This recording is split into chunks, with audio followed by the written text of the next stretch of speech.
If your financial reports don't make sense, chances are your chart of accounts doesn't make any sense either. And the thing is, these aren't just accounts in the traditional sense. We're not talking about checking or savings accounts or credit card accounts at a traditional financial institution. These are the accounts that create the infrastructure and the backbone behind all of the reports that are run in your business. We're talking about asset, equity, liability, income, and expense accounts. Let's go ahead and take a few minutes to look at how this ultimately shows up in your accounting software. All right, so where do we find our chart of accounts in QuickBooks Online? Well, the best way to find it is by going to Accounting right here and then selecting it from the Accounting menu. Now, I do highly recommend if you're in QuickBooks on a regular basis and you find yourself having to navigate to the chart of accounts on a regular basis, like I often do, I do recommend going ahead and bookmarking it so that it will show up in your bookmarks bar on that left-hand navigation menu. Certainly not a requirement, but it can definitely be a quality of life improvement if you find yourself heading to this screen on a regular basis. So I'm going to go ahead and select Chart of Accounts here. Now, as I said a moment ago, this is not just a list of the actual physical accounts that we have at financial institutions, although those do exist here as well. It is also a list of all of our other assets, our liabilities, any equity that we have as business owners, in addition to things like retained earnings and net income. It's also all of the different income accounts that we have, so all the different buckets that we file income that comes into our business in. Additionally, all of our expense accounts are on this screen as well, okay? So you can see right here, I actually am currently using 44 accounts on my chart of accounts in this sample file. Now, if you are new to QuickBooks and you are seeing fewer accounts here, don't worry about that at all. As a general rule, QuickBooks only brings in a handful of bare bones and essential accounts. They're not going to assume that you have bank accounts or credit card accounts or anything like that. You're going to have to add those as you go. But there are going to be some items as a general rule like uncategorized asset, undeposited funds, retained earnings is generally in there as well because that is an account that is used in every single business. You're also going to have things like uncategorized expenses. Basically, there are some just default accounts in there that could be used to classify items before you start to build out this list. So, a few things that I want to bring your attention to, okay? First, as you can see, you actually can sort your chart of accounts by any of these fields. Any of the fields that have a little arrow next to them, you can actually toggle that and have it change the order that the accounts show up in. So for example, if I wanted my accounts to show up in alphabetical order, I could click name right there, and there we go. All of my accounts are showing up in alphabetical order. As a general rule, your accounts are going to be organized by account type, okay? And here is basically why.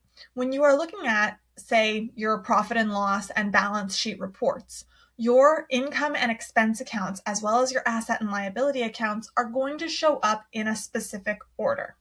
If you have your chart of accounts arranged by account type, it is going to show up in the same order that it does on your profit and loss and balance sheet, respectively, okay? Now, that being said, sometimes if you're looking for an account or anything like that, it might be easier to go ahead and have them in alphabetical order. But as a general rule, I do recommend keeping them in account type order because, again, that just more closely reflects how they're going to be showing up on our reports. Plus, I have to be completely honest with you, if a CPA or bookkeeper is looking at it and you have your accounts in alphabetical order, you might actually destroy their world order, okay? So just be aware of that. Now, another thing that we have here, and this is actually a little bit more recent of an update in QuickBooks, you can actually see next to the account type whether or not this account shows up on the balance sheet or on the profit and loss, okay?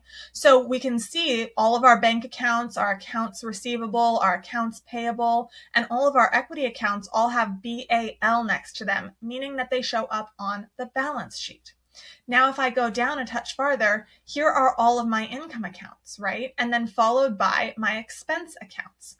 Well, these are all profit and loss accounts. That's why they have P&L next to them, okay? And this is determined by the account type and subtype that you select when you create these particular accounts in QuickBooks Online. Now, I will be doing an additional video on how to create accounts and how to bulk add accounts. So if you'd like to see those, please do like and subscribe so you'll be alerted when they are posted. But in the meantime, we are going to go over a little bit more on our chart of accounts.